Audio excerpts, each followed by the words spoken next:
तसं जेव्हा ईश्वराने आपल्याला हे ऑटोमॅटिक मशीन दिलं, त्याच्या सोबत त्याचा रिपोर्ट दिला, त्या रिपोर्ट मध्ये लिहिलेलं आहे की तुम्ही केव्हा काय कशी दिनचर्या करायची की ज्यामुळे हे मशीन उत्तम चालेल. बरोबर. आणि ते रिपोर्ट म्हणजे कुंडली. किती सुंदर. कोरोना काळात ज्या ज्या व्यक्तीने किंवा ज्या व्यक्ती सूर्याला अर्घ देतो त्या तांब्याने, त्यांना कोरोना नाही झाला. कुलदेवी आपली खरी आई असते. आपल्या ग्रंथांमध्ये काही मंत्र असे आहे की जे आम्ही ICU मधून पेशंटला बाहेर काढले, विशेषतः कोरोना काळात. बरोबर. सूर्य हा तुमचा आत्मा आहे. सूर्य प्रबळ असलं तर तुमच्यात इच्छाशक्ती प्रबळ असते. आता समजा एखाद्याचा सूर्य प्रबळ असला, एखाद्याचा वीक असला, हे दोघं मोटरसायकलने जाताय, मोटरसायकल सरकली पडली, तर ज्याचा वीक असतो ना तो तसा जमिनीवर पडतो, कोणीतरी येईल आपल्याला उठेल. आणि ज्याचा प्रबळ असतो ना तो उठतो, उभं राहतो, हात झटकतो आणि याला सुद्धा मदत करतो. शास्त्र असं सांगतंय की आता तिसरं बाळ तर नाही थांबवू शकत. मागच्या वेळी मी सांगितलं होतं श्रीकृष्ण तेव्हा थांबवू शकले नाही. बरोबर. आजही थांबेल असं दिसत नाही. शुक्राचार्याचं मंदिर आहे शिर्डीजवळ. आणि कसं आहे की जर विवाहाचा योग्य मुहूर्त सापडत नसेल तर त्या मंदिरात केव्हाही विवाह केला तर तो चालू शकतो. म्हणजे राहू मंगळमुळे बीपी वाढतं, पण मंगळ केतूमुळे बीपी लो बीपी होतो. त्या ग्रहाचं जर पापग्रह असेल तर मंत्र म्हणा, शुभ ग्रह असेल तर दान करा. बरोबर. एक सेटिंग असतं. तेवढं फक्त आपल्याला निष्कर्ष शोधले की त्याचं आयुष्य सकारात्मक होतं. आणि ज्योतिषशास्त्राचं कार्य करताना हे सातत्याने जाणवतं की शास्त्र आपल्याला सकारात्मकता देत आहे.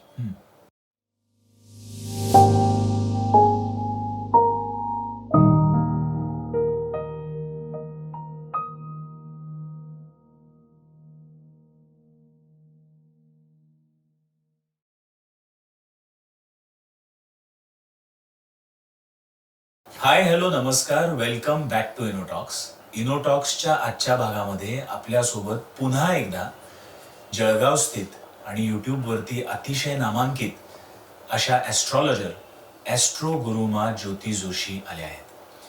ज्योती जोशी मॅडम सोबत आपण यापूर्वी 3-4 एपिसोड्स केलेले आहेतच.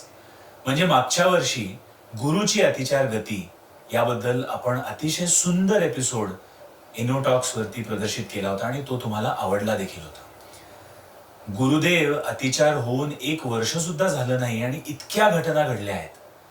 आज एक वेगळाच विषय घेऊन डॉक्टर ज्योती जोशींसोबत आम्ही इनोटॉक्सवर आलो आहोत. आपलं आरोग्य आणि ज्योतिषशास्त्र हा विषय तुम्ही कधी ऐकलाय का? मी तरी आज पूर्वी याबद्दल कधीच कोणासोबत चर्चा केलेली नव्हती. डॉक्टर ज्योती जोशींकडे आरोग्य आणि ज्योतिषशास्त्र याबद्दल सांगण्यासारखं बरंच काही आहे.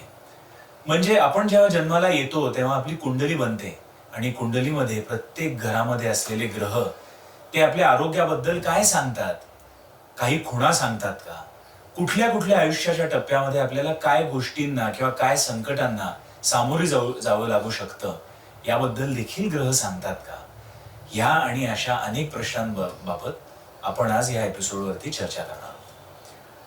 Doctor Jyoti Joshi, welcome back to Innotalks. खूप खूप धन्यवाद. मला इथे येऊन खूप प्रसन्न वाटतं. तुमची टीम, तुमचा उत्साह आणि तुमचं नवीन देण्याची प्रवृत्ती. कसं होतं ना की पॉडकास्ट याला लोक मुलाखत समजतात, पण पॉडकास्ट म्हणजे आपल्या प्रेक्षकांना उपयुक्त असलेली गोष्ट तज्ञ व्यक्तीकडनं, माहितगार व्यक्तीकडून काढून त्यांच्यापर्यंत सोप्या भाषेत पोहोचवणं. हे कार्य तुम्ही करताय. कारण तुमचे पॉडकास्ट मी जे सातत्याने पाहिले, मग ते 12 क्षारचे असतील, योग निद्राचे असतील, तुम्ही प्रत्येक पॉडकास्ट मध्ये एक उंची गाठतात. तुमच्या सोप्या प्रश्नांनी प्रेक्षकांना हवं ते पोहोचतं आणि या बाबतीत तुमचं कौतुक करावं तेवढं कमी आहे. पण इनोटॉक्स वरती प्रत्येक गेस्ट सुद्धा एक वेगळी उंची गाठलेली गेस्ट किंवा हस्ती आमच्या या स्टुडिओमध्ये येत असते.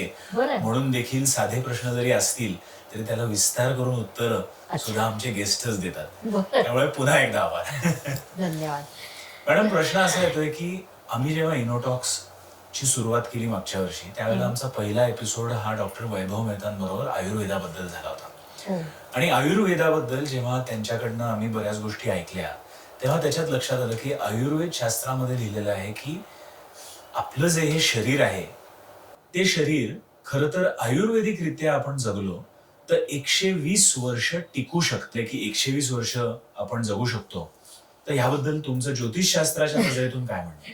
खूप छान. कसं झालं ना, योग, आयुर्वेद आणि ज्योतिषशास्त्र हे एकाच काळात त्याच ऋषी मुनींनी सोबत बनवलेलं शास्त्र आणि त्यामुळे त्या सगळ्यामध्ये एक वाक्यता आढळून येते. म्हणजे ज्योतिषशास्त्रात सुद्धा जेव्हा आपण पाहतो तेव्हा वेळ निर्धारण करण्यासाठी जे सगळ्यात महत्वपूर्ण टूल आहे ते आहे महादशा आणि ती आहे 120 वर्षाची. बर. म्हणजे हे सामने आलं कुठून आणि योग असं सांगतं, आयुर्वेद असं सांगतं, 120 वर्ष आरोग्य संपन्न जगणं म्हणजे उत्तम आयुष्य आणि ज्योतिषशास्त्र त्याला सपोर्ट करतं. ही सगळ्या ग्रहांच्या शुभ गोष्टी अशुभ गोष्टी अनुभव घेऊन संपन्न आयुष्य तुम्ही 120 वर्ष जगा असं ज्योतिषशास्त्र सुद्धा सांगतं. त्यामुळे या तिघांमध्ये नैसर्गिक एक वाक्यता आहेच. आणि इतकं कमालीचं तुमचं हे विधान आता होतं कारण की बाराक्षराच्या जेव्हा तुम्ही सुद्धा बाराक्षराचा हो. एपिसोड बघितलाय खूप छान होता.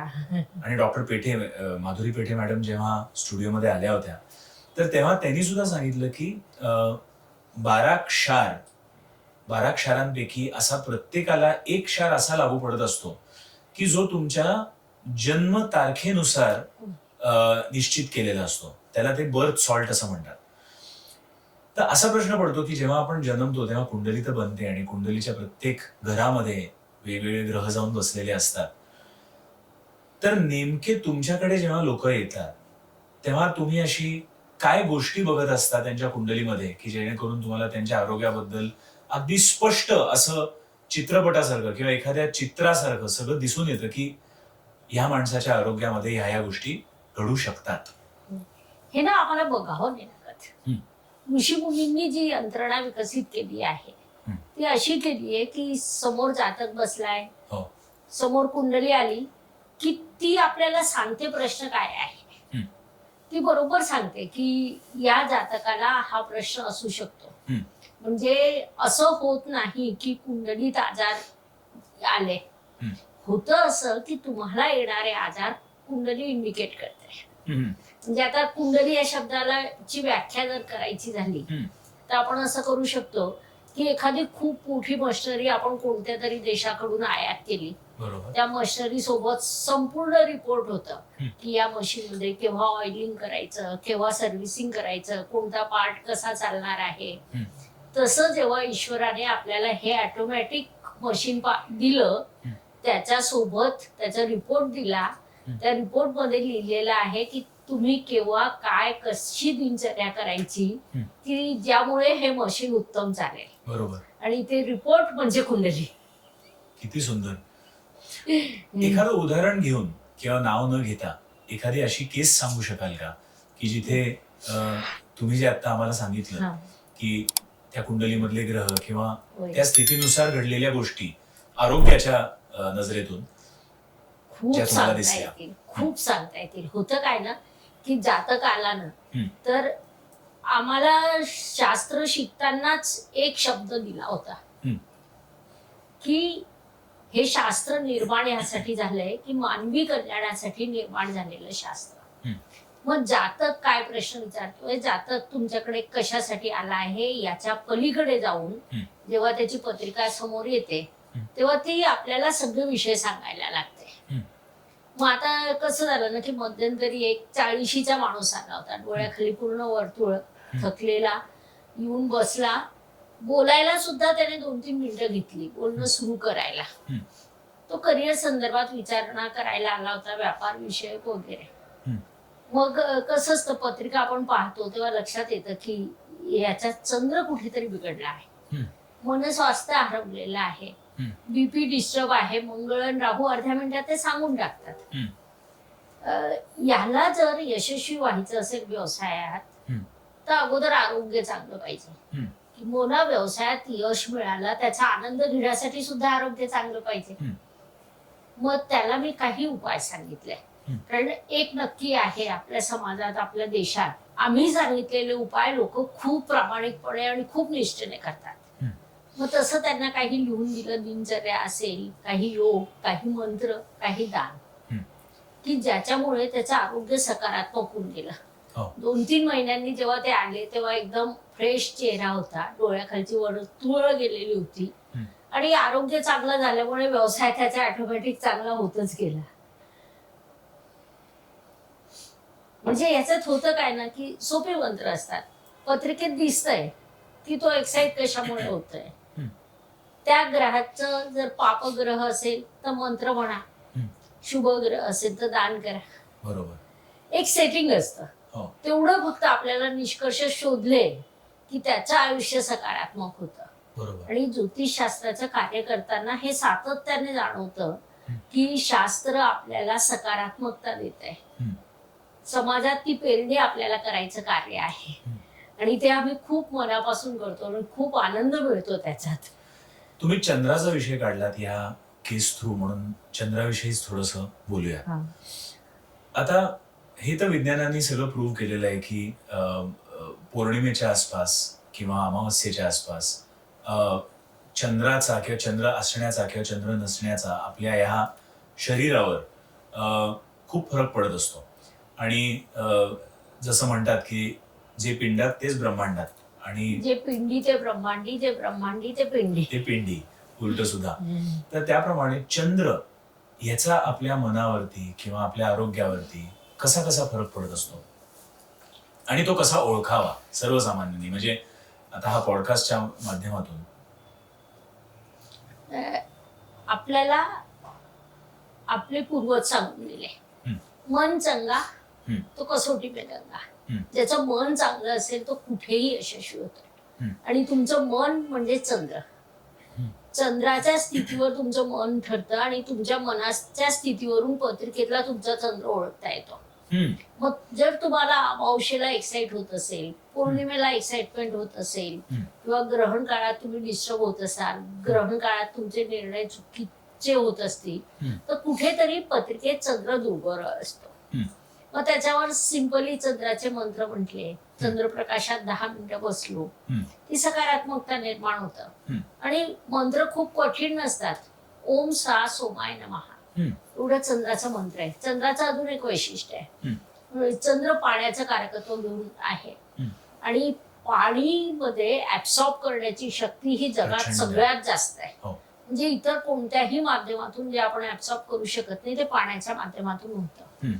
मग जर तुम्ही असा नियम ठेवला की विशिष्ट मंत्र म्हणताना एक विशिष्ट जागा, विशिष्ट आसन, चांदी चंद्राचं कारकत्व दाखवते, त्या चांदीच्या भांड्यामध्ये तुम्ही पाणी भरलं, स्वच्छ प्यायचं, मंत्र म्हटले आणि ते पाणी शांतपणे प्राशन केलं तर तुमच्या आरोग्याचे प्रश्न सॉल्व्ह होतात.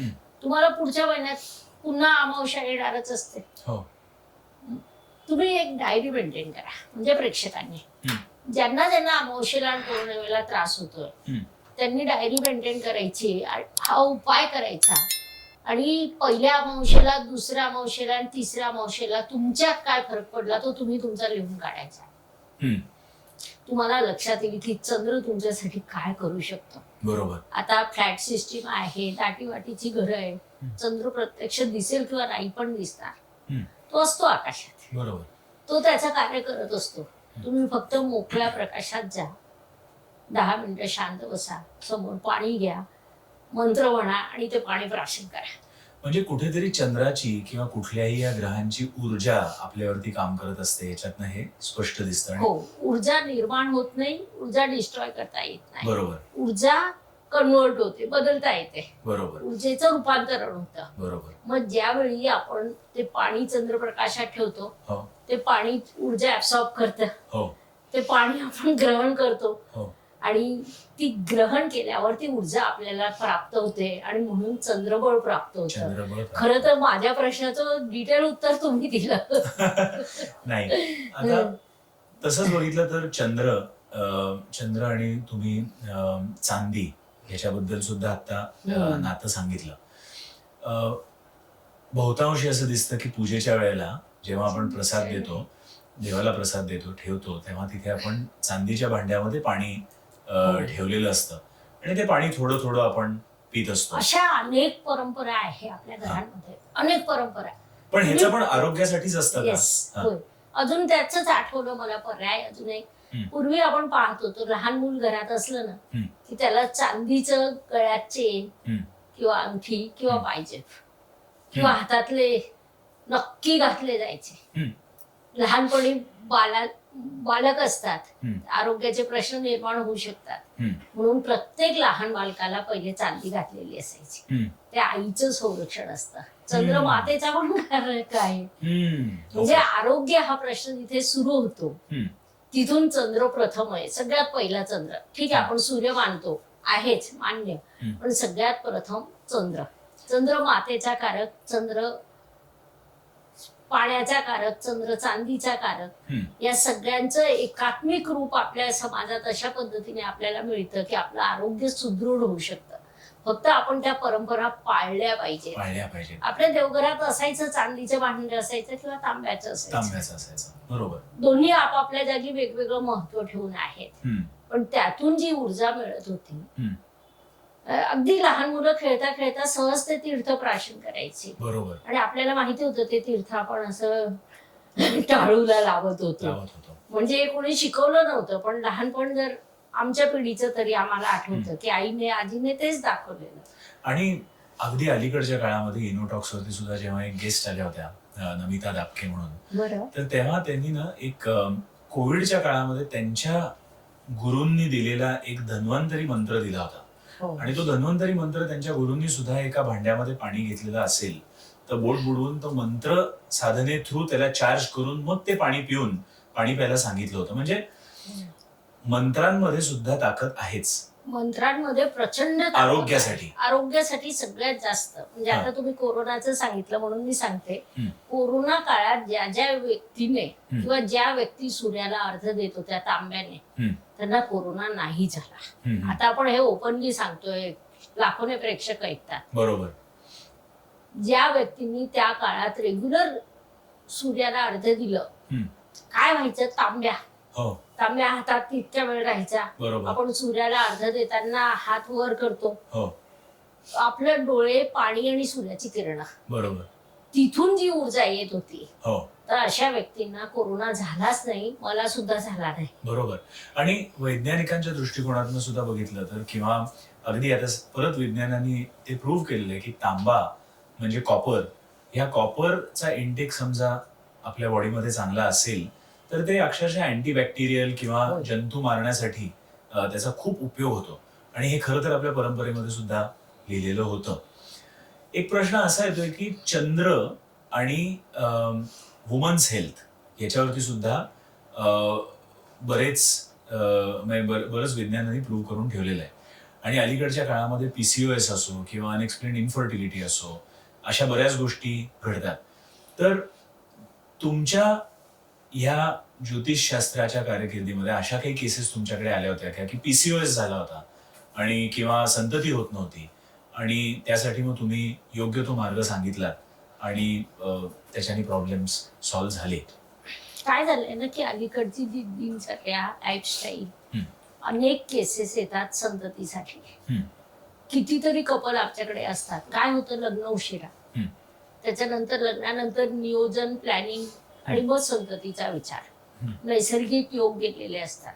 त्यामुळे संतती हा एक मोठा प्रश्न समाजात निर्माणच झालेला आहे. त्यामुळे अनेक केसेस आमच्याकडे येतात संततीसाठी. त्या आल्या ना की आम्ही पत्रिकेत सगळ्यात पहिले काही पाहत असू तर हे पाहतो की त्या महिलेची पाळी रेग्युलर सुरू आहे का, कारण तिथून सुरुवात असते. आणि जेव्हा आम्हाला दिसतं तिथे प्रॉब्लेम आहे, आम्ही विचारतो.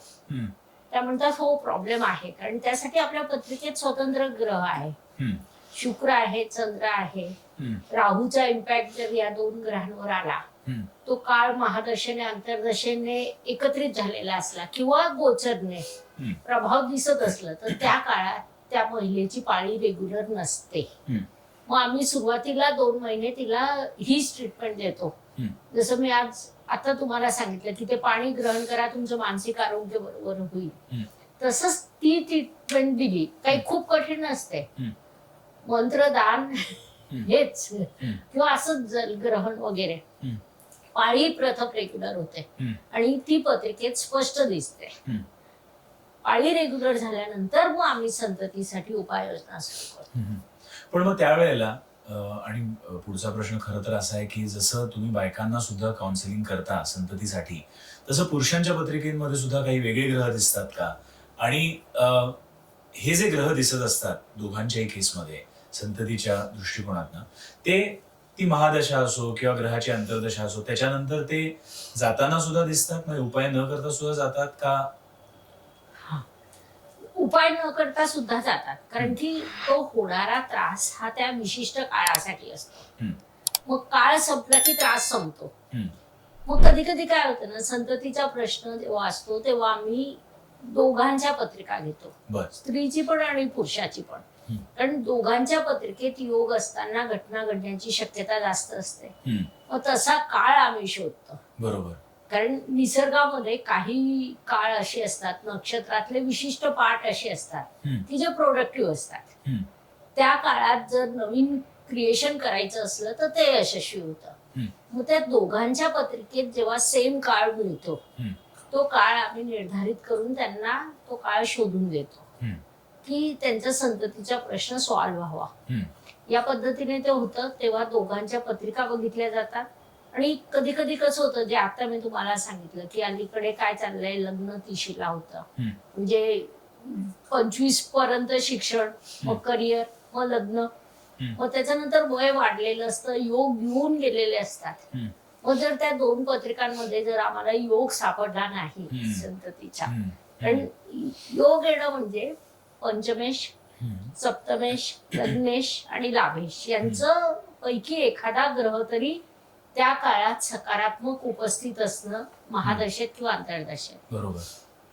तेव्हा योग निर्माण होतो. गोचरने ग्रहस्थिती चांगली असली पाहिजे, तेव्हाच योग निर्माण होतो.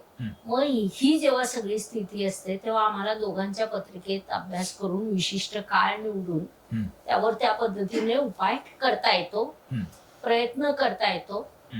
आणि जर योग असले तर आम्ही सांगतो, नसले तर आम्ही कधी कधी सांगतो की आता योग नाहीये. आणि समजा आता एक 40 वर्षाचं कपल तुमच्याकडे आलं आणि त्यांच्या पत्रिकेत जर तुम्हाला 4 वर्षांनी योग दिसत असले तर आपण नाही सांगू शकत ना 4 वर्षात. बरोबर बरोबर. मग ते तसं आम्ही सांगत असतो त्यांना स्वच्छ. असा काही एखादा कॉमन उपाय आज एपिसोडवरती तुम्ही सांगू शकता का, की जी जोडपी जी लोक आता संततीसाठी प्रयत्न करतायत त्यांच्यासाठी काही कॉमन ज्योतिषशास्त्राचे उपाय आहेत का की जे ते करू शकतात, जेणेकरून त्यांचे ते ग्रह संततीकारक ग्रह हे पॉवरफुल होऊ शकतात? असे उपाय असतातच, कारण की आपलं भाग्य बदलवण्याचं सामर्थ्य भगवान शिवांमध्ये आहे. मागेही आपला एकदा बहुतेक आणि अनेक वेळा मी सांगत असते की लिखे को बदलणे का सामर्थ्य भगवान शिव में है. तर ते सामर्थ्य शिव मध्ये आहे, ग्रहांमध्ये आहे. तसे उपाय असतात, ते तुम्ही श्रद्धेने करू शकतात आणि त्याचे सुद्धा रिझल्ट मिळतात. कारण की कितीही तुमचा योग लिहिलेले असले तरी एक दैवी क्षमता आहे, दैवी सामर्थ्य आहे, दैवी आशीर्वाद आहे की जे आपण प्राप्त करून घेऊ शकतो. मग ते उपाय सांगताना आम्ही काय करतो ना, सगळ्यात पहिले गणपती. कारण आणि आपले जे मोरगावचे गणपती तुम्हाला माहिती असेल, तिथेला नवस खूप प्रभावी ठरतो. मग आम्ही काय करतो, सगळ्यात पहिले एक तर त्यांची पाळी रेग्युलर करणं, जे अगोदर तुम्हाला सांगितलं. त्याच्यानंतर त्यांना मोरगावच्या गणपतीला पाठवतो, दोघांनी तिथे जायचं. मग त्यानंतर सेकंड स्टेप आमची असते की कुलदेवीला. कुलदेवी आपली खरी आई असते, त्या आईकडे वर्षातून एकदा गेलं पाहिजे. आजकाल ते प्रत्येकाला शक्य होत नाही, मग आम्ही 2 नंबर तिथे पाठवतो. त्याच्यानंतर त्यांना एक मंत्र पूजा अशी लिहून देतो, साधारण 1 तासाची ती पूजा असते. ती नवरा बायकोंनी दोघांनी बसून करायची असते. आणि मग त्याच्यानंतर त्यांना निसर्ग चक्रातल्या प्रोडक्टिव्ह डेट काढून देतो. त्या त्यांच्या प्रोडक्टिव्ह डेट नसतात. हा फरक आहे. पत्रिकेप्रमाणे प्रोडक्टिव्ह डेट वेगळी आणि एक निसर्ग कुंडली कायमस्वरूपी आपल्यासाठी कार्य करत असते. मग तेव्हा निसर्ग कुंडलीच्या डेट्स आम्ही वापरतो आणि त्या काही प्रमाणात उपयुक्त ठरतात, 100% नाही. कुठेतरी ना तुम्ही आता हे सांगत असताना असं लक्षात आलं की आमच्या एका गेस्टनीच ते सांगितलं होतं आणि ते विधान केलं होतं की प्रार्थनेमध्ये खूप शक्ती वेगळीच असते. ताकद असते आणि शक्ती असते. आणि हे सगळे उपाय करताना सुद्धा म्हणजे एका प्रकारची आपण ती प्रार्थनाच असते. प्रार्थना म्हणजे गणपतीशी असो ते किंवा नवरा बायको कुलदेवीचा 1.5 असो तास किंवा सोबत कुलदेवाचा असो. बसून मंत्र म्हणतात, बरोबर एका स्वरात म्हणतात, बरोबर. त्यांच्यात एकोपाही वाढतो. किंवा वैज्ञानिक दृष्टिकोनातनं किंवा जे आपण आता आजकाल क्वांटम फिजिक्स म्हणायला लागलोय किंवा क्वांटम मेकॅनिक्स म्हणायला लागलो त्या दृष्टिकोनातनं बघितलं तर ह्या उपायांथ्रू जे त्या नवरा बायकोंचं किंवा ज्याला जे हवं असतं ते इंटेन्शन खूप सुंदररित्या सेट होत जातं आणि त्याच्याने मग कदाचित गोष्टी चांगल्या घडण्याशिवाय राहत देखील नाही. क्वांटम फिजिक्सने आता सिद्ध केलं आहे हम्म. की निरीक्षणाने वस्तूमध्ये बदल होतो. बरोबर निरीक्षणाने तुमच्या इच्छा पूर्ण होतात. बरोबर इच्छाशक्ती प्रबळ असली तर कोणतंही कार्य सिद्ध होतं. बरोबर ज्योतिषशास्त्र हेच सांगतं. जेव्हा जेव्हा आम्हाला असं वाटतं की आता खूप मोठा प्रश्न झालाय, मग तो अनारोग्याचा असो किंवा कोणत्याही प्रश्नाचा असो, हम्म. तेव्हा आम्ही इच्छाशक्ती कशी जागृत करावी बरोबर इथून कार्य मंत्रांथ्रू करू. किंवा उपायांथ्रू हा, आणि पत्रिकेत स्वतंत्र स्थान आहे आपल्याला. बरोबर. मॅडम आरोग्याच्या दृष्टिकोनातनं पत्रिकेमध्ये समजा एखाद्याची व्हायटॅलिटी कशी असणार आहे, इम्युनिटी कशी असणार आहे किंवा काही काही खूप जुनाट आजारांनी किंवा खूप गंभीर आजारांनी अनेक वर्ष दीर्घकाल हे त्रस्त असतात, तर त्याच्यामधनं ते बाहेर येऊ शकतील का हे सुद्धा ग्रह दर्शवतात. हो किंवा जुनाट आजार का आहेत त्याबद्दल सुद्धा काही संकेत देतात. हो, कसं आहे ना, प्रत्येक आजाराचं स्वरूप आपल्याला ग्रह दाखवतात. आता जुनाट आजार म्हटलं म्हणजे तो शनी आला. आपल्या पत्रिकेत असं सिस्टमॅटिक रचना केलेली आहे की प्रथम स्थान म्हणजे तुम्ही, तुमचं आरोग्य, तुमची हेल्थ. 6वं स्थान म्हणजे अनारोग्य, की जिथून तुम्हाला कोणता आजार निर्माण होतोय, त्या आजाराची जर तीव्रता पाहिजे असेल की नेमका तुम्हाला किती त्रास होणार आहे, तर लगेच अष्टम स्थान. त्यासाठी तुम्हाला हॉस्पिटलायझेशन आहे, खर्च आहे की मोक्ष आहे, ते लगेच दिसणारं स्थान म्हणजे 12वं स्थान. म्हणजे या 4 स्थानांमधून आजार कोणता आहे, किती काळासाठी निर्माण झालेला आहे, केव्हा त्याच्यात सुधारणा होण्याची शक्यता आहे, ती सुधारणा करण्यासाठी आपण कोणकोणत्या ग्रहांचे मंत्र केले पाहिजे, नेमके काय उपाय केले पाहिजे, आणि हे जे प्रश्न आहे याच्यात इच्छाशक्तीने कसं बदल केलं पाहिजे, हे सगळं आपल्याला ती पत्रिका दाखवते. सांगत असते. एखादी कुठली केस सांगू शकाल की जिथे एखाद्या जुनाट आजाराबद्दल किंवा आपण काही पर्टिक्युलर घेऊ, जसं कार्डियॅक. आजकाल आपण हृदयाचे विकार किंवा फुफ्फुसाचे विकार हे खूप वाढताना बघतो. तर हृदयाच्या विकाराबद्दल पत्रिकेमध्ये समजतं. सगळ्यात लवकर समजतं हृदयाच्या विकाराबद्दल. कसं होतं ना की हृदय हा पार्ट आपल्या पत्रिकेतल्या 4th स्थानावरून दिसतो. राशीप्रमाणे गेलो तर कर्क राशी दाखवते. राहू हा ग्रह हृदय आजाराचं मुख्य कारकत्व आहे. सूर्य दुर्बळ आहे, कारण असला राहू प्रबळ असला, महादशा सूर्याची असली किंवा राहूची असली आणि 4th स्थानाचा जो स्वामी आहे त्याची जेव्हा अंतर्दशा येते तेव्हा हृदयाचा त्रास 100% होतो. मग त्यासाठी कसं असतं ना की आपल्याला समजा दिसला, आता मध्यंतरी काय झालं होतं ना, एक तरुण मुलगा अक्षरशः म्हणजे आमच्या कुठला यावलचा, आता तो अमेरिकेत आहे, तो आला होता त्याच्या बायकोला घेऊन. तर हेल्दी, छान, अगदी सिस्टमॅटिक एक्झरसाइज वगैरे, डाएट प्लॅन असं सगळं चालणारं, IT सेक्टर मधला. त्याची पत्रिका पाहिली, त्याला म्हटलं की ECG वगैरे काढले आहेत का. तो म्हणाला मला काही गरजच नाही, माझी हेल्थ एकदम चांगली आहे. म्हटलं मान्य आहे, आताचा प्रश्न नाहीये, पण साधारणपणे 1 वर्षाने तुम्ही ECG नक्की दर महिन्याला काढा किंवा वेळोवेळी काढा, पूर्ण चेकअप करा. तो म्हणाला ठीक आहे. त्याच्या बायकोने ते लक्ष ठेवलं. बायकांचं हे खूप बारीक लक्ष असतं. आणि त्यांनी नंतर मग 1 वर्षाने ECG काढला, काही आलं नाही. मग त्याच्यानंतर पुन्हा 4-6 महिन्यांनी काढला आणि मग त्याच्यानंतर त्याला स्टेन वगैरे टाकावी लागली. इमिजिएट खूप मोठा अटॅक आला. तरी सुद्धा त्याचं असं म्हणणं पडलं की आपण जेव्हापासून तुमच्याकडनं आलो ते मंत्र रेग्युलर चालू होते, उपाययोजना रेग्युलर चालू होत्या, म्हणून मला इमिजिएट ट्रीटमेंट मिळाली आणि मी सेफ आहे असं त्याचं थँक्स म्हणण्यासाठी फोन येऊन गेला. बरोबर. म्हणजे त्यांना पण, त्याला स्वतःला पण ही जाणीव होती, त्याच्या बायकोलाही ही जाणीव होती की आपल्याला एक तर घटना होईल ही शक्यता माहिती होती, त्यामुळे ते सजग होते. आणि जेव्हा घटना घडली तोपर्यंत त्यांचे बरेच उपाय झालेले होते, मंत्र दान, तर योग्य वेळी योग्य डॉक्टर योग्य ट्रीटमेंट मिळणं. अमेरिकेत असं इमिजिएट नंबर लागत नाही, त्यांना खूप अगदी सिस्टमॅटिक प्लॅनने नोंदणी करावी लागते, मग डॉक्टरांची अपॉइंटमेंट पटकन मिळत नाही, त्यांना ती पटकन मिळाली. हे सगळं घडलं. त्याने पूर्ण जवळपास 15 मिनिटं फोनवर तो नॉनस्टॉप बोलत होता, कारण त्याला ती घटना घडली तेव्हापासून असं होत होतं की मी हे केव्हा सांगू मॅडमला. बरोबर. तर हे असंही घडतं, म्हणजे खूप आश्चर्यकारक होतं माझ्यासाठी पण हे. पण हे असं घडतं. आणि हार्ट आजार तर लगेच कळतं, कारण हार्टचा ज्याला त्रास होतो ते आमच्याकडे येतातच. आपल्या ग्रंथांमध्ये काही मंत्र असे आहेत की जे आम्ही ICU मधून पेशंटला बाहेर काढले, विशेषतः कोरोना काळात. ते मंत्र खूप प्रभावी असतात. सुरक्षा कवच बनवता येतं. म्हणजे जर तुम्हाला आज तुमच्या प्रेक्षकांना न्यूज द्यायचं असेल तर आपण सुरक्षा कवच, दैनंदिन सुरक्षा कवच कसं स्वतःसाठी बनवून घ्यायचं, स्वतः कसं सुरक्षित राहायचं, हे पॉडकास्टच्या शेवटी देऊ शकतो. बरोबर. की ठीक आहे, आज कोणी ब्रह्ममुहूर्ताला उठू शकत नाही, 6 वाजताही उठू शकत नाही, तुम्ही जेव्हा केव्हा उठत असाल, उठल्यावर तुम्ही एक अर्धा तास स्वतःला दिला तर तुमचं आयुष्य, आज जे काही आरोग्य आहे त्याच्यात 60% डेव्हलपमेंट 100% होऊ शकेल. बरोबर.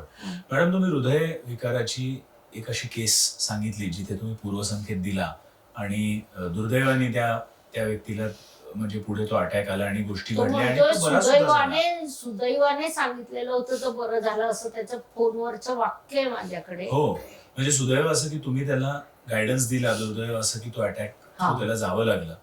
परंतु असा प्रश्न पडतोय की डॉक्टर आणि ज्योतिषशास्त्र, म्हणजे या 2026 मध्ये डॉक्टरांची तर गरज अशा गंभीर आजारांना असतेच, पण त्याच्या जोडीने ज्योतिषशास्त्र किंवा ज्योतिषतज्ञ तुमच्यासारखे हे एकत्र कसे काम करू शकतील?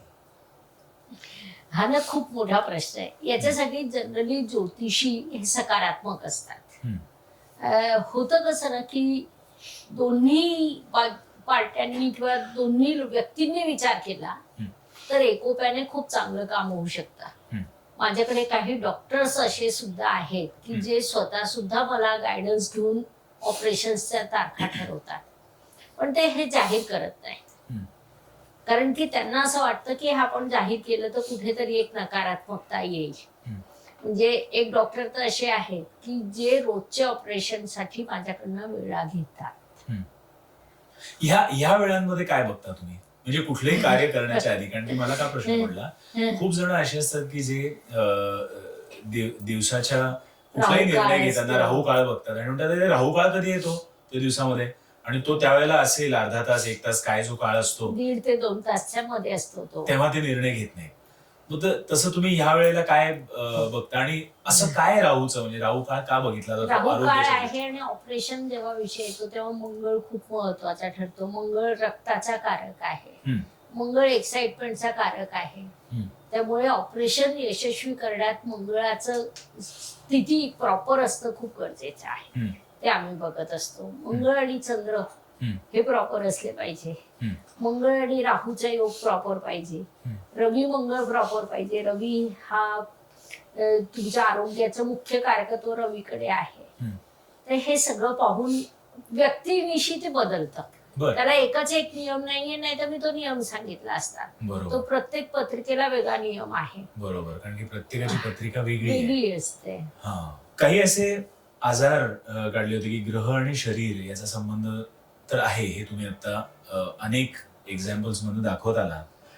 आपण हार्ट आणि बीपी बद्दल सुद्धा बोललो, फर्टिलिटी बद्दल बोललो. तसंच अनेक जणांना आजकाल ना गुडघ्याचे आजार हे होत असतात, गुडघे, सांधेदुखी आणि बऱ्याच गोष्टी होत असतात.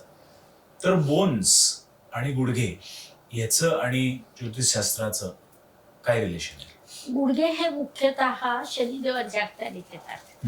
बोन्सचे आजार शनिदेव दाखवतात. मग होतं कसं ना की पत्रिकेत जर शनिदेवांची विशिष्ट ग्रहस्थिती असली, ते कोणत्या स्थानात आहे याचा इम्पॅक्ट सगळ्यात जास्त असतो. कोणत्या राशीत आहे याचा इम्पॅक्ट येतो. मग जर महादशेने अंतर्दशेने ते ऍक्टिव्ह असले आणि मंगळाशी षडाष्टक करत असले गोचरने, तर त्या काळात असे ऑपरेशन घडून येतात. आणि गुडघा हा जो पार्ट आहे तो कुंभ राशी दाखवते. ती सुद्धा शनिदेवांची राशी आहे. तर जर ह्या व्यक्तींनी ज्यांना गुडघ्यांचे ऑपरेशन सांगितलेले आहे, ऑपरेशन त्यांना करावे लागतील, परंतु जर त्यांनी ती शनिदेवांची जी कारकत्वाची गोष्ट आहे ती सुरुवातीपासून पाळली, म्हणजे कसं होतं ना की आपल्याला शनिदेव सांगतात शिस्त, नियमबद्धता. तुम्ही सुरुवातीपासून नियमित व्यायाम केला, नियमित आरोग्य जपलं, आताच गुडघ्याचे ऑपरेशन का व्हायला लागलंय? कारण आता वॉकिंग कमी झालं, योगा कमी झालं. योगामधल्या काही स्टेप अशा आहेत की ज्या गुडघ्यांचे ऑपरेशन नैसर्गिक गुडघे चांगले असतात. आता माझं वय 62 आहे. खूप असं वेळ कमी असतो, पण तेवढ्या वेळातही आपण विशिष्ट योग आणि विशिष्ट मंत्र केले तर अनारोग्याचे प्रश्न येत नाही. आले तर मग ते त्या ग्रहस्थितीमुळे येतात. आता मी असं नाही सांगणार किंवा असं चॅलेंज नाही देणार की कोणी गुडघ्याचे ऑपरेशन करू नये. बरोबर. ती काळाची गरज आहे. तुम्ही ती लाईफस्टाईल वापरली त्यामुळे तुम्हाला ते करणं अपरिहार्य आहे. बरोबर. पण जर तुम्ही सुरुवातीपासून तशी यंत्रणा केली, स्वतःला सवय लावली. आता सवय लावण्यात शिस्त शिकवणारा ग्रह सूर्य आहे. सूर्य कधीच वक्री होत नाही, कधीच अतिचारी होत नाही, कधीच मंद होत नाही. तो रोज एक अंश चालतो, रोज विशिष्ट वेळी उगवतो, विशिष्ट वेळी मावळतो. ती शिस्त जर तुम्ही अंगीकारली तर तुम्हाला हे प्रश्न येणारच नाहीत. एक असा प्रश्न पडतोय की प्रत्येक ग्रहाचं आणि आरोग्याचं समजा काही नातं असेल, म्हणजे एखाद्याचा सूर्य दुर्बळ असेल तर कुठला आजार होतो? सूर्य म्हणजे हा एक जस्ट उदाहरण दिलं, त्याच्यावरती पुढचा प्रश्न मग मी विचारेल. होय. सूर्य हा तुमचा आत्मविश्वास आहे. सूर्य हा तुमचा आत्मा आहे. सूर्य प्रबळ असलं तर तुमच्यात इच्छाशक्ती प्रबळ असते. आता समजा एखाद्याचा सूर्य प्रबळ असला, एखाद्याचा वीक असला, हे दोघं मोटरसायकलने जाताय, मोटरसायकल सरकली पडली, तर ज्याचा वीक असतो ना तो तसा जमिनीवर पडतो, कोणीतरी येईल आपल्याला उठेल. आणि ज्याचा प्रबळ असतो ना तो उठतो, उभं राहतो, हात झटकतो आणि याला सुद्धा मदत करतो. कारण त्याची इच्छाशक्तीच ती सूर्यदेवाने प्रबळ केलेली असते. बरोबर. सूर्य हा आरोग्याचा कारक आहे. प्रथम स्थानात, निसर्ग कुंडलीच्या प्रथम स्थानात तो उच्चीचा होतो. त्यामुळे सूर्य पित्याचा देखील कारक आहे. तर सूर्य जर प्रबळ असेल तर आरोग्य उत्तम राहतं. आणि मग इथे सूर्याचे नियम तुम्ही पाळले पाहिजे. जे आता मी सांगितलं, सूर्य म्हणजे शिस्त. ती शिस्त जर तुम्ही पाळली, विशिष्ट वेळी उठणं, विशिष्ट दिनचर्या जी पूर्वीच्या काळी भारतात नैसर्गिक होती. आता त्या काळात भारत आरोग्य संपन्न सुद्धा होता. जेव्हा सोनेकी चिडिया होती तेव्हा काही एवढी औषधही तुमच्याकडे नव्हती, ऑपरेशनसाठी एवढे पर्यायही नव्हते. पण तरी सुद्धा तेव्हाचे तुम्ही त्या काळातले वृद्ध व्यक्ती आठवा, टवटवीत होते. 80 वर्ष 90 वर्ष कार्य करत राहायचे, शेतात जायचे. म्हणजे माझी आजी मला आठवते की वयाच्या शेवटच्या दिवसापर्यंत ती कार्य करत होती. बरोबर. म्हणजे सूर्य उपासना, समजा असं म्हणतात सूर्य उपासना करा रोजच्या रोज, तर ती समजा केली तर तुम्ही सांगता त्याप्रमाणे इच्छाशक्ती प्रबळ होऊ शकते. आपण आलेल्या प्रत्येक जातकाला, माझ्याकडे आलेल्या प्रत्येक जातकाला मी सूर्य उपासनामध्ये सांगते, सूर्याला अर्घ्य द्या. आणि अगदी अशा देशात आहात की जिथे काही शक्यच नाही, तर मग आदित्य हृदय स्तोत्र हा दुसरा पर्याय. पहिला पर्याय सूर्याला अर्घ्य देणं, ते प्रत्येकाची जबाबदारी आहे. बघा, आपण सूर्याला पिताकारक, आत्माकारक म्हणतो. सूर्य आपल्याला रोज देतो, दोन्ही हातांनी देतो. तुम्ही जेवढं मागाल त्याचं दुप्पट देतो. तुम्हाला काय द्यायचंय? तुम्हाला 2 हात जोडून 2 हात और तिसरा सर हम्म. फुल तेवढंच स्टॉप. द्यायचंय. पाण्याने अर्धे द्या. सूर्य तुम्हाला जे देईल ना ते हो. तुम्ही कलेक्ट करू शकत नाही एवढं देतील.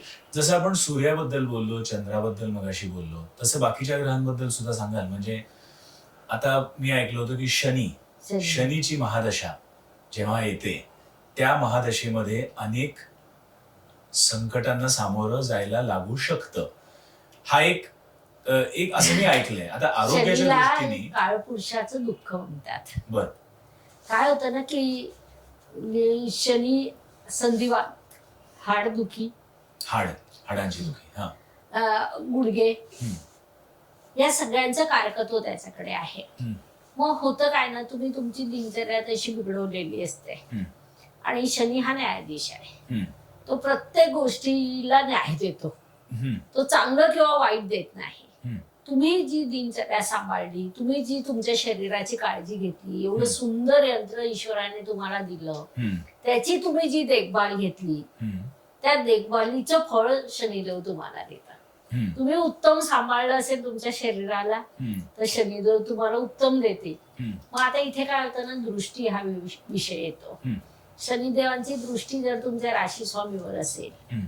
6ष्ठ स्थानावर असेल, हम्म. तर तुम्हाला संधिवाताचा त्रास होतो. हम्म. किंवा लग्नेशावर असेल, लग्नस्थानावर असेल हम्म. तरी सुद्धा होतो. महादशा अंतर्दशेमध्ये मग शनीच्या महादशेत कोणती अंतर्दशा येते? हम्म. जसं बुध ग्रहाची आली तर बुध हा नस शरीरातल्या बारीक नस हम्म. किंवा पचन संस्था, हम्म.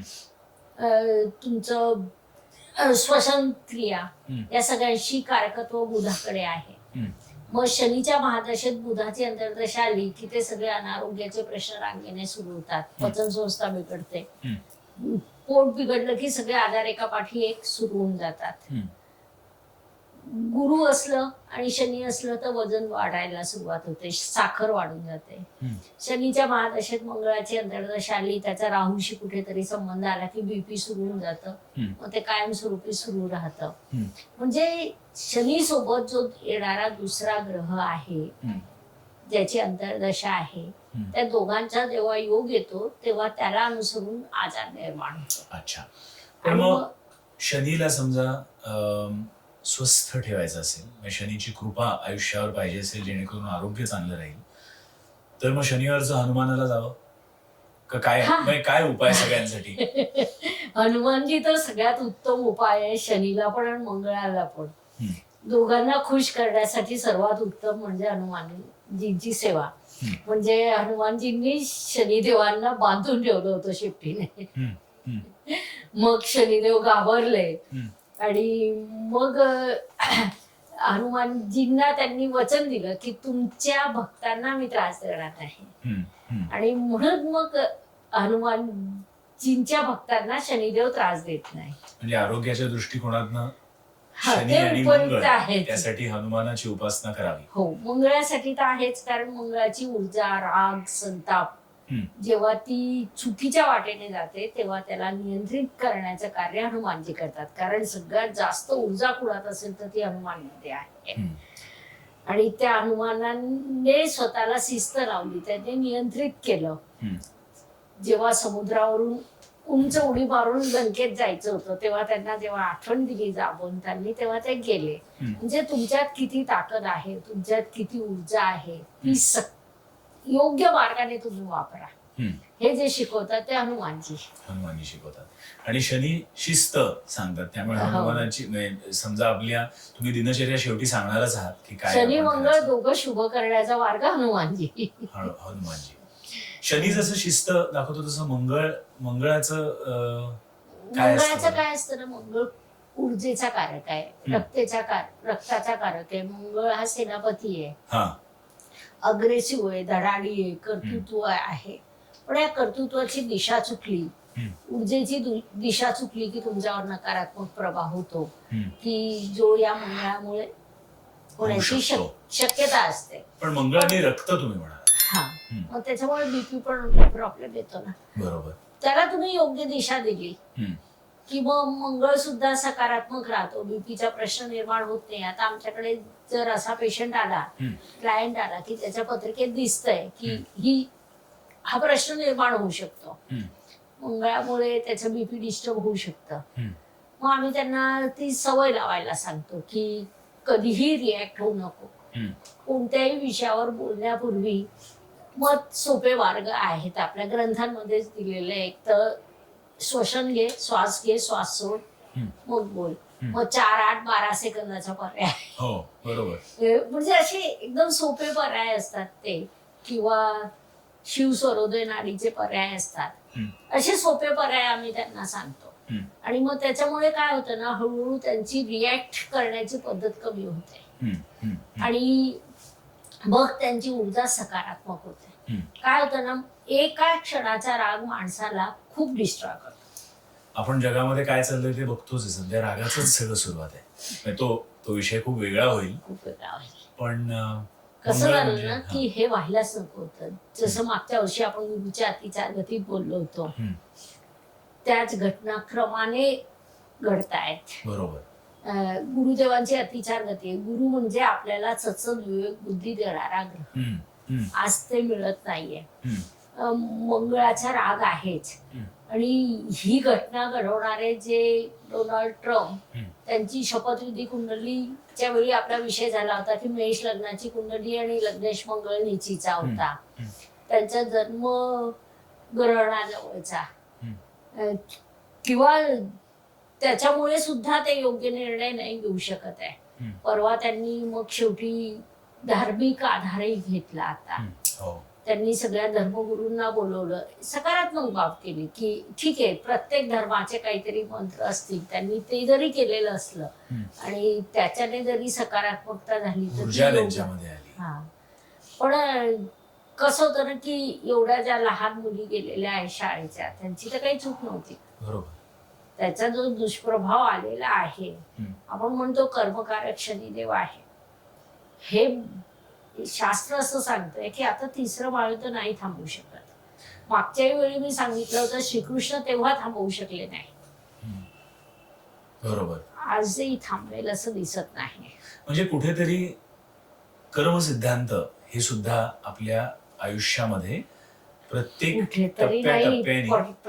टप्प्यावर कर्मसिद्धांत, होणारा आजार किंवा आरोग्य नीट असेल किंवा नसेल, हे सुद्धा कर्मसिद्धांतामध्ये कुठेतरी बांधलं गेलं असू शकतं. आणि प्रत्येक गोष्ट कदाचित किंवा केलेली कर्म आपल्याला कदाचित आता जगताना दिसणार नाही. 100% पूर्व केलेली कर्म दिसणार नाही. आजचं कर्म तुम्ही आज संध्याकाळी पाणीपुरी खा, रात्री ऍसिडिटी होते. हो, पण म्हणजे मला म्हणायचं असं होतं की तुमच्या आरोग्य कुंडलीमध्ये फक्त आपल्याला संकेत मिळू शकतात. तुमच्यासारख्या ज्योतिष विद्वानांकडे गेलो की ह्या गोष्टी तुमच्या आयुष्यात आरोग्याच्या दृष्टिकोनातून घडू शकतील म्हणून. मॅडम, आपण गुरुबद्दल थोडंसं बोलूयात. गुरुदेव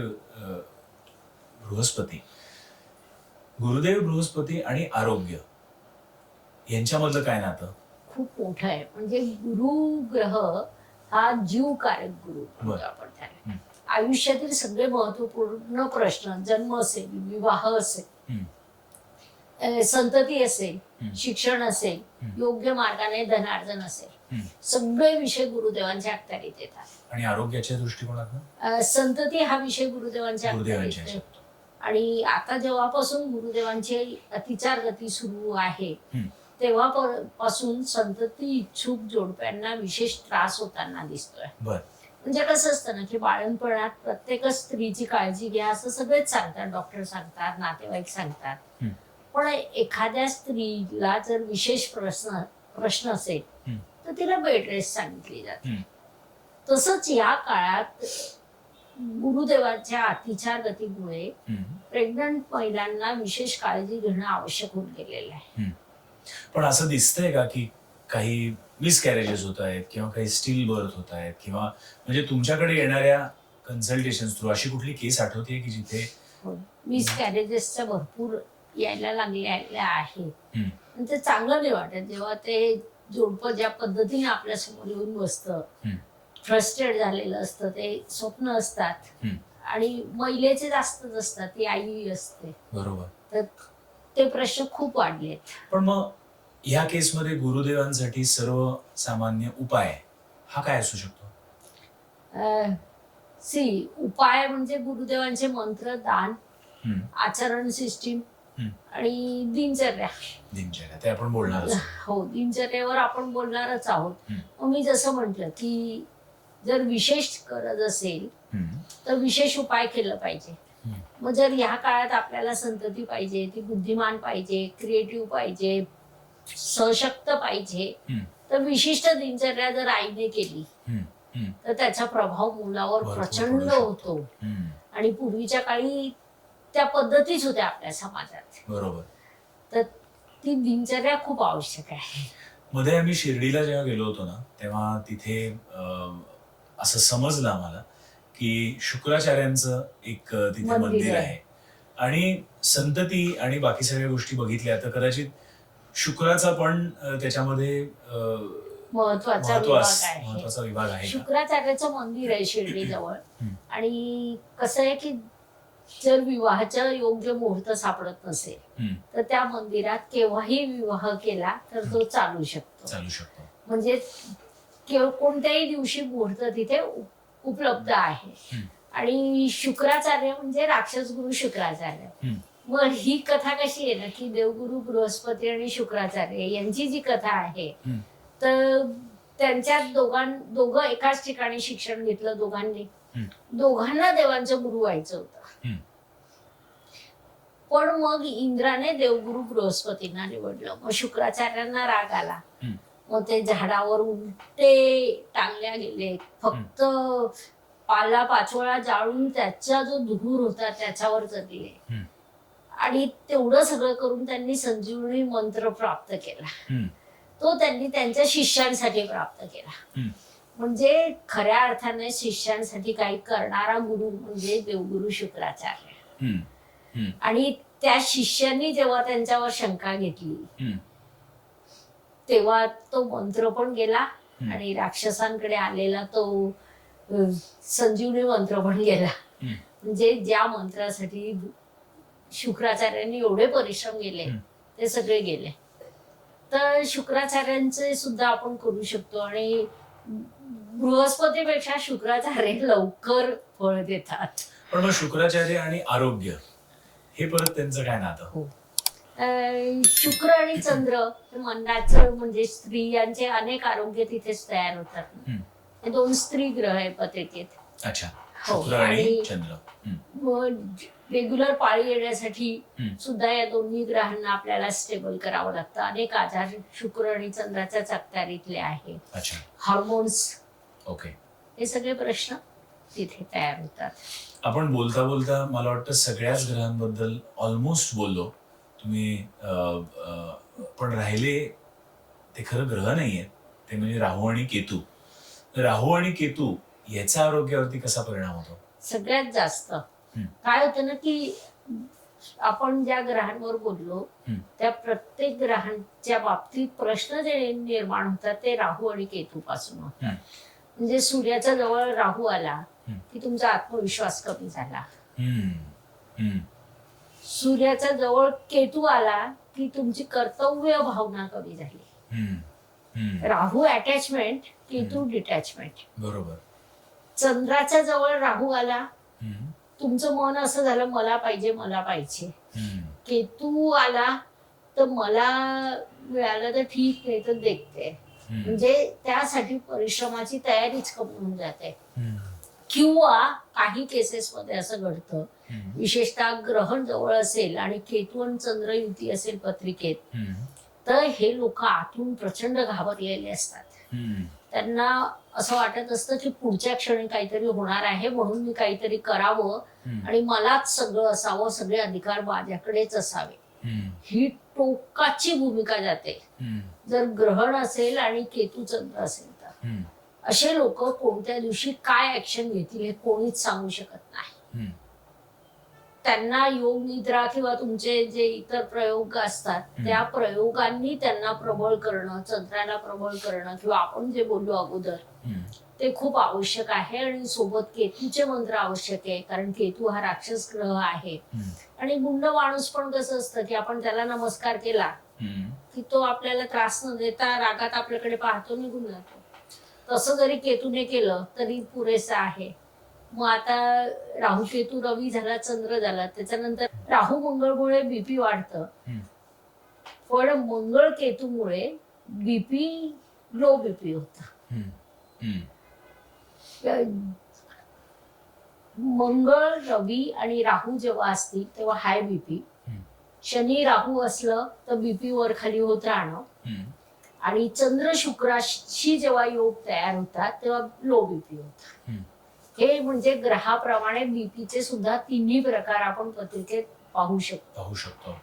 एवढं सूक्ष्मपणे कळतं आपल्याला तिथे. ते गंमत अशी वाटते ना की आता आपण कुठलीही गोष्ट एकाच दृष्टिकोनातनं बघून जशी चालत नाही, तसं आता जसं तुम्ही पत्रिकेमध्ये इतके ग्रह एकमेकांच्या सोबत असतात त्या गोष्टी आपण बघतो की त्याच्यावरनं त्या जातकाच्या आरोग्याबद्दल तुम्ही गोष्टी सांगू शकता.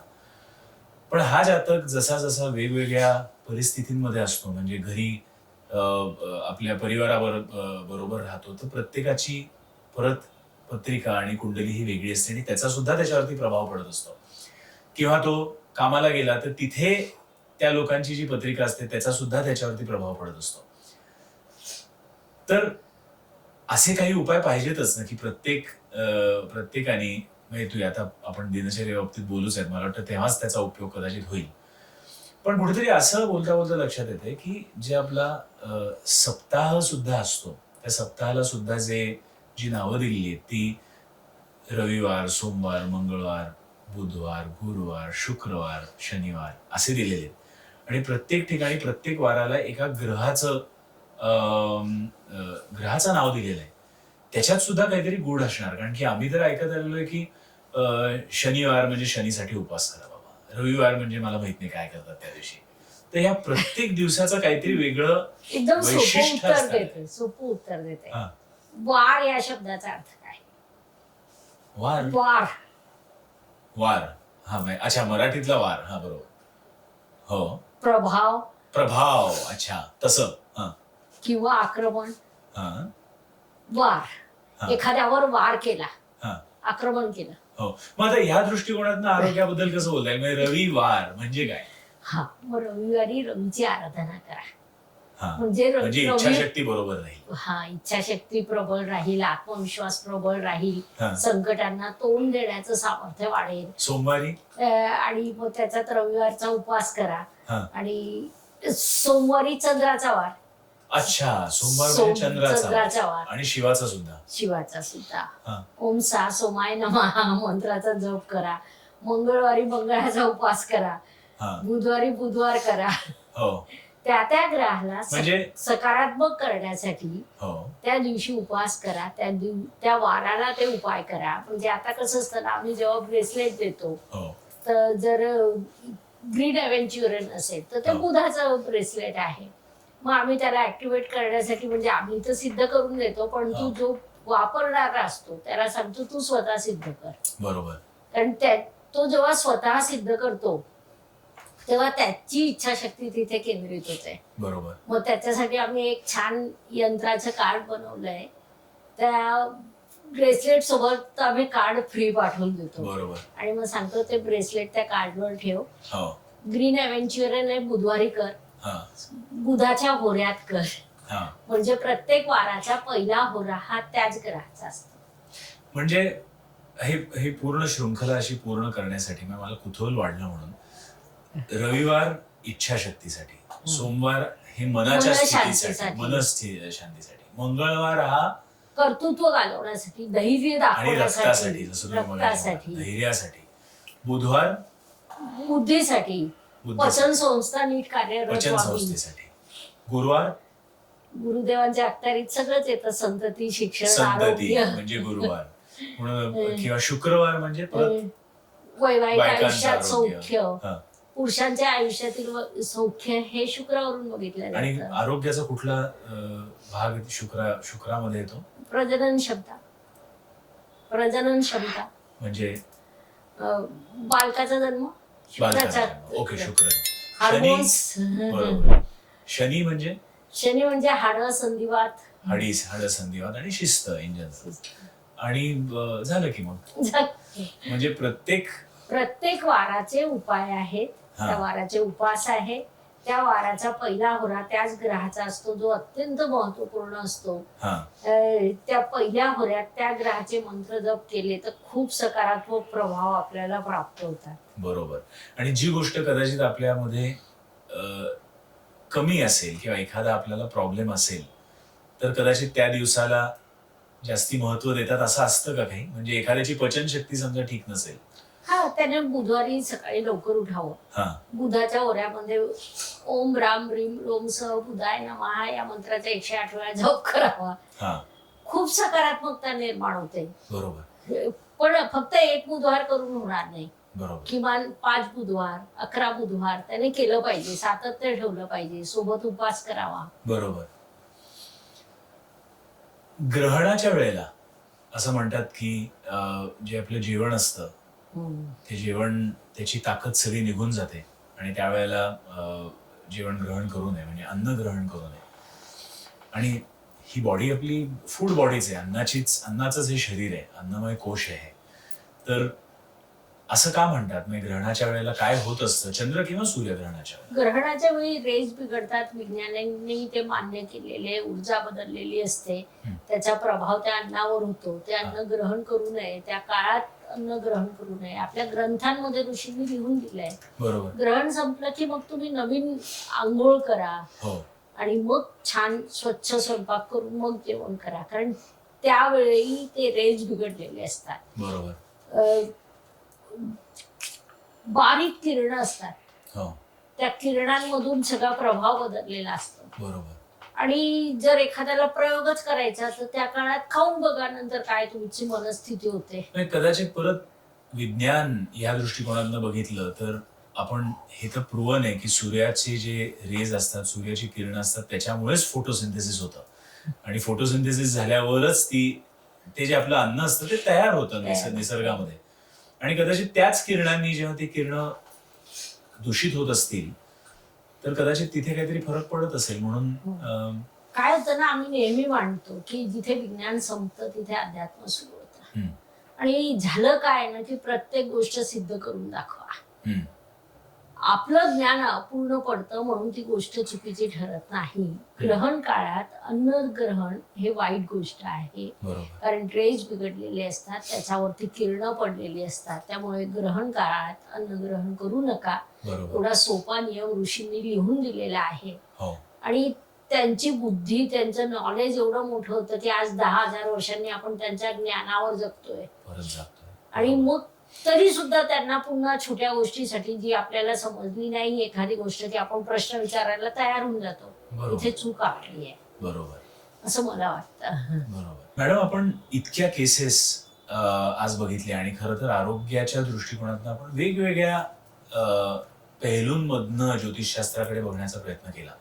म्हणजे आपण वारांबद्दल बघितलं किंवा आपण ग्रहांबद्दल देखील बघितलं किंवा वेगवेगळ्या आजारां थ्रू काय संकेत मिळू शकतात ते सुद्धा सांगितलं.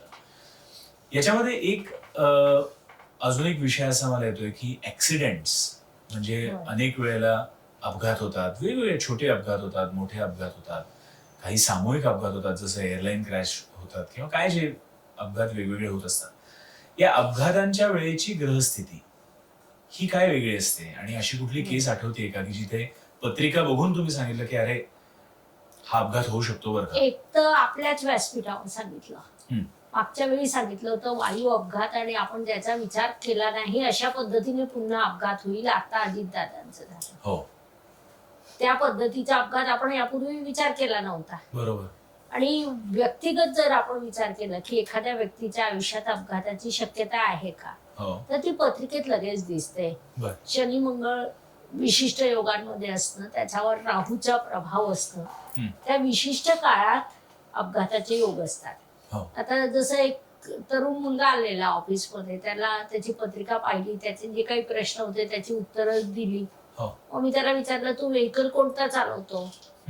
त्याने सांगितलं. म्हटलं ठीक आहे, पण येणाऱ्या एप्रिल ते जून या काळात जरा ते व्हेकल सांभाळून चालवतो, म्हणजे हे 2 वर्षापूर्वीची घटना आहे. तो म्हणाला ठीक आहे. मग त्याच्यानंतर तो महिना संपल्यावर तो आला, त्याचा अपघात झाला होता. घडणारी घटना टळली नाही, पण त्याने गाडी व्यवस्थित चालवत होता म्हणून तो अपघात छोटा झाला. म्हणजे प्रश्न होताच, तो झाला, घटना झाली, पण त्याची तीव्रता अतिशय कमी झाली. आणि प्रश्नाची तीव्रता जेव्हा अशी कमी होते तेव्हा समोर जातकही सॅटिस्फाईड होतो, आपल्यालाही बरं वाटतं की त्याचा मोठा होणारा अपघात लहान झाला. कारण त्या काळात त्याने गाडीचा वेग अत्यंत मर्यादित ठेवलेला होता आणि त्याला जाणीव होती की असं घडू शकतं. तर असे प्रभाव सुद्धा होतात. म्हणजे ग्रह घटना घडवून आणत नाही, ग्रह आपल्याला सजग करतात, संकेत देतात. हा, संकेत देतात, सजग करतात. आणि मग त्याच्यात आपण योग्य पद्धतीने दिनचर्या केली, योग्य अंमलबजावणी केली तर आपले प्रश्न कमी होतात, आपलं आयुष्य सुखद होतं. बरोबर. मॅडम, आज आपण निरनिराळ्या पद्धतीने ज्योतिषशास्त्र आणि आरोग्य याच्याबद्दल खूप सविस्तर अशी चर्चा केली आणि अनेक पैलूंमधनं ज्योतिषशास्त्र आणि आरोग्य याच्याकडे बघण्याचा प्रयत्न सुद्धा केला. पण तरी सुद्धा जसं म्हणतात ना की व्यक्ती तितक्या प्रकृती, तसं प्रत्येक जातक जन्मला की त्याची कुंडली ही युनिकच. आणि एवढ्या सगळ्या लोकांच्या कुंडल्या तर तुम्ही एकत्र अॅनलाइज करणं शक्य नाही. तर तुम्ही मगाशी जसं प्रॉमिस केलं होतं तसं प्रत्येकाला एक सामूहिक उपाय किंवा प्रत्येकाला करता येईल असं आम्हाला काहीतरी नक्कीच. आणि इनोटॉकच्या व्यासपीठावर आपण ते देणारच आहोत. कारण प्रत्येकाने आरोग्य संपन्न व्हावं. कसं असतं ना की आपण ही जी दिनचर्या देऊ, मला हे मान्य आहे की आपले प्रेक्षक सकाळी ब्रह्ममुहूर्ताला उठू शकत नाही किंवा 6 वाजता उठू शकत नाही, काही 7 वाजता उठत असतील, काही 7:30ला उठत असतील. तर आपण काय करूया ना, याला थोडं फ्लेक्झिबल ठेवू. तुम्ही जेव्हा उठत असाल त्याच्यानंतर ही दिनचर्या करा. साधारणपणे अर्धा तास जरी तुम्ही दिला तरी तुमच्या आरोग्यात मोठा फरक पडेल. 50%, 60%, 70% नक्की फरक पडेल. वही पेन घेऊन घ्या, म्हणजे प्रश्न मिटेल. किंवा रेकॉर्ड पुन्हा ऐकू शकतात, तोही काही प्रश्न नाही. तर सगळ्यात पहिले जेव्हा आपले डोळे उघडतात तो जो क्षण असतो तो खूप महत्वाचा असतो. तेव्हा दिवसातला पहिला सकारात्मक गोष्ट आठवा की आज मला काय हवंय. हा, कारण त्यावेळी एक वेगळी ऊर्जा आलेली असते. तो नवीन उगवलेला दिवस म्हणजे निसर्गाने आपल्याला दिलेला कोरा करकरीत चेक असतो. त्याच्यावर काय लिहायचं ते तुम्ही ठरवा.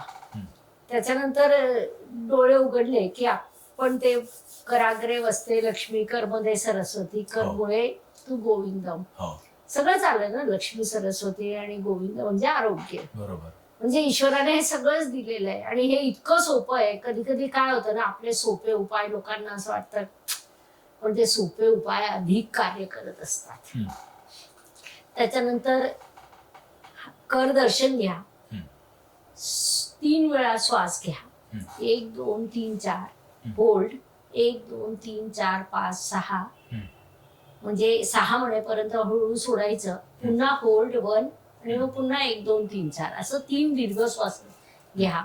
त्याच्यानंतर शिव स्वरोदय शास्त्रानुसार स्वतःची नाडी चेक करा, डावी की उजवी. सोपं आहे. काहींना जर बाहेर हवा सोडताना नाही समजली तर हवा ओढून पहा, पटकन समजतं की आपली कोणती नाडी सुरू आहे. मग जी नाडी सुरू असेल त्या दिशेचा पाय जमिनीवर पहिले ठेवायचा आहे. त्याच्या पूर्वी जमिनीला नमस्कार करायचा. ती आपली आई आहे, भूमी ही आपली आई आहे. हा, मग भूमीला नमस्कार करायचा आणि ज्या बाजूची आपली नाडी सुरू असेल तो पाय जमिनीवर प्रथम ठेवायचा, मग दुसरा पाय त्याच्या शेजारी ठेवायचा आणि मग उठून उभं राहायचं.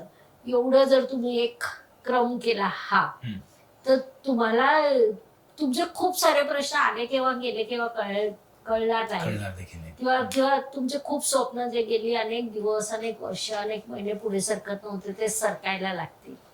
मग हे झालं. त्याच्यानंतर तुम्ही सकाळचं तुमचं कुठली नाडी किंवा नागपुडी ज्याला आपण म्हणतो, नाडी म्हणजे प्रत्येक नाडी. नागपुडीचं एक वैशिष्ट्य असतं ना, म्हणजे हा. उजवी नागपुडी म्हणजे ही सूर्याची. सूर्याची नाडी, आणि डावी डावी जी असते ती चंद्राची. चंद्राची.